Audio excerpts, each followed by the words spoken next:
kundi ang sinigang sa miso. So yung mga pambira, pinirito natin ang ating isda. At eto na, at magigisa na tayo ng ating mga sangkap. Alright, so Happy New Year po sa ating lahat mga pambira. Simulan natin sa isang masabaw na ating puntahe mga pambira. So gisahin natin ng mga sibuyas at bawang at luya. Siyempre. Alright. Palabasin lang natin ang aroma at ilagay na natin ang isang mahalagang sangkap niyan, kundi ang itong kamatis.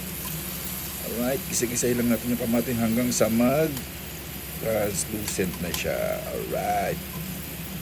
Ayan na mga kapambihira. At isabay na rin natin itong labanos.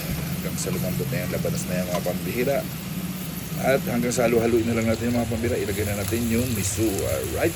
So ganyan ako maglagay ng miso mga pambihira. Depende po sa inyo kung lalagay sa mainit na tubig or bahala na po kayo. Alright. So yan, nilagay natin ng tubig at dyan ay papupuluin na natin ang mga pambihira. Alright, dilagdagan lang natin ng sabaw para hindi lang tayo magdagdag mamaya.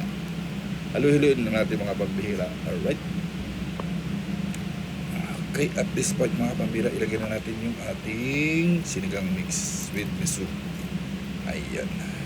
Alright. At ilagay na natin mga gulay.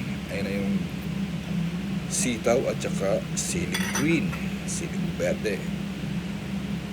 Ayan. So pakuloy pa na natin mga pambihira. Pakuloy ng pakuloy. Alright. So ayan, timplahan na natin siya mga pambihira. Asin. Alright.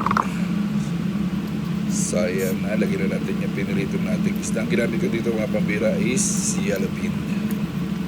Alright, yellow bean ang nilagay natin dyan. So pakulo muna natin. One more pakulo pa mga pambihira. At yan, malapit na po mga pambihira. Tikman na natin. At pag okay na ang sabaw, ilagay na natin ang ating mustasa mga pambihira. Alright, isang taling mustasa lang ay okay na yan mga pambihira. Depende po sa inyo, pwedeng dalawa o higit pa. Alright, hanggang dito na lang mga pambihira at sana magustuhan ninyo ang ating sinigang sa miso.